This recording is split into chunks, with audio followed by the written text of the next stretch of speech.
राहुल गांधी ने कानून की धज्जियां उड़ाई हैं। वो आज कानून की क्या बात करता है? राहुल गांधी को कानून के बारे में कुछ भी नहीं पता है। अच्छा। राहुल गांधी एक राजा है और वो जो उसके नीचे चाहे डिस्ट्रिक्ट प्रेसिडेंट है, हाँ। चाहे एआईसीसी मेंबर है, हाँ। वो उनको अपना मुलाजिम समझता है। ये कांग्रेस में कोई प्रजातंत्र नहीं है। हाँ। और कांग्रेस में एक ही व्यक्ति की चलती है, उसका नाम है राहुल गांधी। और राहुल गांधी राजाओं की तरह जाता है, वर्कर गर्मी में खड़े रहते हैं। मेरे साथ बीता 4 साल पहले कि राहुल गांधी जा रहा था यूपी में, हमें इंस्ट्रक्शन हुआ, हम वहाँ पर 4 घंटे खड़े रहे।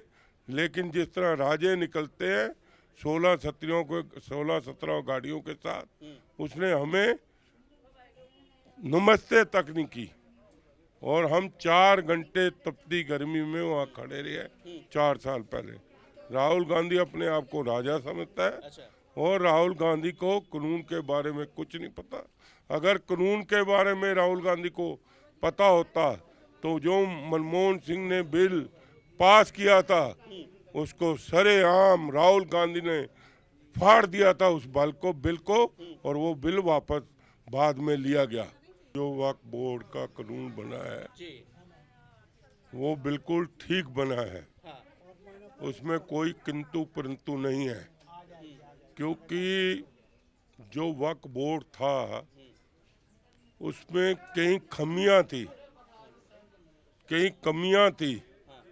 अगली बार 2029 में आज मैं चैलेंज करता हूं कि मोदी जी दोबारा प्रधानमंत्री बनेंगे और 2/3 की मेजोरिटी से प्रधानमंत्री बनेंगे नरेंद्र मोदी जी। दोस्तों नमस्कार। एक तरफ जहां देश भर में वक्फ कानून लागू हो चुका है, तो वहीं दूसरी तरफ वक्फ बिल में जो संशोधन हुआ है, इसको लेकर विपक्षी दल वक्फ बिल को असंवैधानिक बता रही है। लेकिन अगर बात करें राजधानी दिल्ली की, तो राजधानी दिल्ली में आतिशी यानी कि नेता प्रतिपक्ष भाजपा सरकार पर हमलावर है। आतिशी कह रही है कि जब से राजधानी दिल्ली में भारतीय जनता पार्टी की सरकार बनी है, तब से दिल्ली में लगातार बिजली की कटौती हो रही है और प्राइवेट स्कूलों में फीसों की बढ़ोतरी हो रही है। लेकिन इस वक्त हम चर्चित चेहरे के पास हैं। आज हमारे साथ है भारतीय जनता पार्टी के कद्दावर वरिष्ठ नेता और जंगपुरा से विधायक तरविंदर सिंह बारवा साहब। तरविंदर सिंह बारवा ने मनीष सिसोदिया को धूल चटा दिया था और तरविंदर सिंह बारवा वही हैं। देखिए यहाँ पर जनता दरबार लगा हुआ है। तरविंदर सिंह बारवा जनता के समस्याओं को सुन रहे हैं और जनता के समस्याओं को यहाँ पर सॉल्यूशन दे रहे हैं, समाधान निकाल रहे हैं। लेकिन बारवा साहब, बहुत स्वागत है आपका HCN न्यूज में। आप लगातार मेहनत कर रहे, काम कर रहे जब से आपकी सरकार बनी है। लेकिन वक्फ बिल लोकसभा में पास हुआ, राज्यसभा में पास हुआ, राष्ट्रपति जी से भी मंजूरी मिल गई, कानून तो बन गया, लेकिन विपक्ष जो है लगातार विरोध कर रही है। बारवा साहब, कांग्रेस असंवैधानिक बता रही है, आम आदमी पार्टी भी विरोध कर रही है, टीएमसी भी विरोध कर रही है। मारवा साहब का क्या स्टैंड है वक्फ कानून को लेकर? देखो, जो वक्फ बोर्ड का कानून बना है जी। वो बिल्कुल ठीक बना है। हाँ। उसमें कोई किंतु परंतु नहीं है, क्योंकि जो वक्फ बोर्ड था उसमें कई खामियां थी, कई कमियां थी। और साथ में अगर वो वक्फ बोर्ड बिल्कुल ठीक है तो ये इतराज क्यों कर रहे हैं कानून बनाने पर? अगर ठीक है तो कानून बन जाए, कोई बात नहीं है। अगर वो गलत है तो उस पर अगर कानून का शिकंजा लगता है तो उसका पूरी भारत सरकार, पूरी हिंदुस्तान की जनता उसका स्वागत करती है। और साथ में ही अब जो दूध का दूध, पानी का पानी सामने आ जाएगा। और जो भी गड़बड़ियां हैं उसको कानून सख्त से सख्त कदम उठा के उन खामियों को दूर करे। लेकिन कानून तो बन चुका है। मारवा साहब अब विरोध कर रहे हैं, कह रहे हैं कि असंवैधानिक है, ये संवैधानिक नहीं है। देखो, बिल्कुल संवैधानिक तरीके से है। पूरा जितनी लंबी बहस चली है इस पे, उतनी इतिहास में कभी भी जब से पार्लियामेंट शुरू है इतनी लंबी बहस किसी मुद्दे पे नहीं चली। जी जी।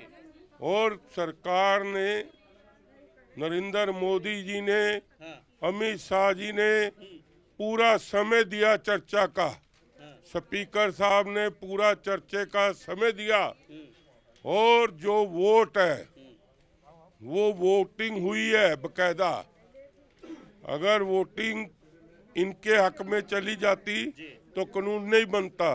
वो वोटिंग सरकार के हक में गई है और पार्लियामेंट में भी राज्यसभा में भी दोनों जगह से बिल पास हुआ है और इसका सारी जनता स्वागत कर रही है। सर, आप कांग्रेस पार्टी में भी रहे हैं, कई सालों तक कांग्रेस से आप विधायक भी रहे।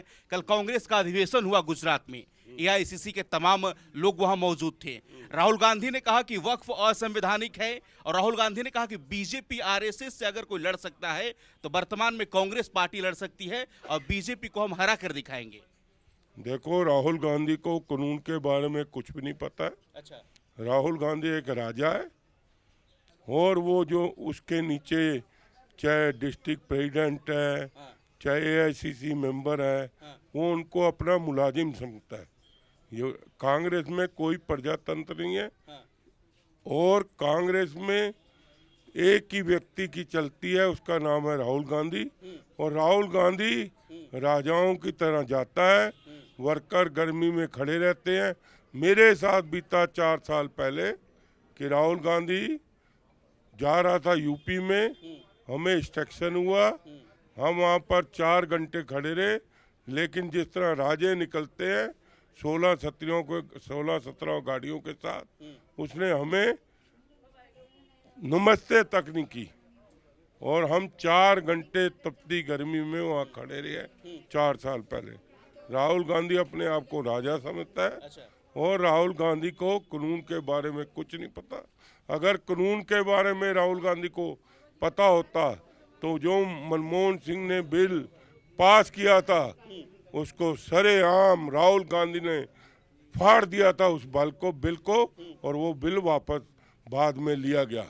मतलब एक कानून के बिल को फाड़ने वाला आज कानून की बात करता है राहुल गांधी। राहुल गांधी ने कानून की धज्जियां उड़ाई हैं, वो आज कानून की क्या बात करता है। मनमोहन सिंह का जो कानून राहुल गांधी तो सर नेता प्रतिपक्ष है ना, लोकसभा में लीडर ऑफ अपोजिशन है वो। तो फिर क्या हो गया है? तो उसको इतनी समझ नहीं थी। मनमोहन सिंह का बिल पास हुआ, कैबिनेट का पास हुआ, उसके बाद उसने बिल को फाड़ दिया। ये सब कहाँ परेशानी है? लोकसभा में तो चर्चाएं हुई, वोटिंग हुआ, राज्यसभा में चर्चाएं हुई, वक्फ पर वोटिंग हुआ, राष्ट्रपति ने भी मंजूरी दे दिया। तो आखिर इन लोग को दिक्कत क्यों है? मिर्ची क्यों लग रही है कांग्रेस को, आम आदमी वाले को, टीएमसी वाले को? ममता तो बोल रही है कि हम बंगाल में वक्फ कानून को लागू ही नहीं करेंगे। क्या समस्या है इन लोग को? बिल्कुल इनको वोटों की समस्या है। ये वोट चाहते हैं लेकिन जो लोग वोट की लड़ाई लड़ते हैं वो कभी कामयाब नहीं होते। अगली बार 2029 में आज मैं चैलेंज करता हूं कि मोदी जी दोबारा प्रधानमंत्री बनेंगे और 2/3 की मेजोरिटी से प्रधानमंत्री बनेंगे नरेंद्र मोदी जी। आतिशी आप लोग को घेर रही है सर कि जब से भारतीय जनता पार्टी की सरकार आई है दिल्ली में लगातार बिजली की कटौती हो रही है, पावर कट हो रहा है। अरविंद केजरीवाल ने कहा है कि हमने बहुत मेहनत करके दिल्ली में बिजली व्यवस्था ठीक की थी लेकिन अब फिर से चरमरा गई है। ये भी गलत कह रहे हैं। अभी गर्मी शुरू हुई है, बिजली वाले चाहे वो टाटा वाले हों चाहे दूसरे हों, रिलायंस वाले हों, अभी वो हर जगह अपने ट्रांसफार्मर जहाँ उनको कमजोरी दिख रही है ट्रांसफार्मर चेंज कर रहे हैं, जिससे कि आने वाली जो समस्या है उस पर अभी से तैयारी कर रहे हैं। इसलिए थोड़ी बहुत ही बिजली जो कटौती हो रही है। सर, प्राइवेट स्कूलों के बाहर अभिभावक प्रोटेस्ट कर रहे हैं, कह रहे हैं कि प्राइवेट स्कूलों में जो फीस है उसकी बढ़ोतरी हुई है। इस पर आतिशी आप लोग को घेर रही है कि आप लोग शिक्षा माफिया के साथ हैं या फिर अभिभावक के साथ हैं। शिक्षा माफिया के साथ तो ये लोग थे कौन लोग? तीसी थी। हाँ। तीसी का गैंग था, जो बड़ा गैंग का लीडर केजरीवाल था, मनीष सिसोदिया था। इन्होंने एजुकेशन पे धज्जियां उड़ा दी। इन्होंने तो हर बात पे पैसे खाए हैं। और अभी तो हमको 2 महीने बने हुए हैं। फीस तो इनके टाइम 10 बार बढ़ी है, एक बार नहीं बढ़ी, 10 बार बढ़ी है, पता कर लो। ये तो प्राइवेट जो स्कूल है उनके वकील थे, ये तो उनको इन्होंने साथ दी है सारों को। चलिए, बहुत धन्यवाद मारबा साहब, आपने अपना बहुमूल्य समय दिया। Thank you so much.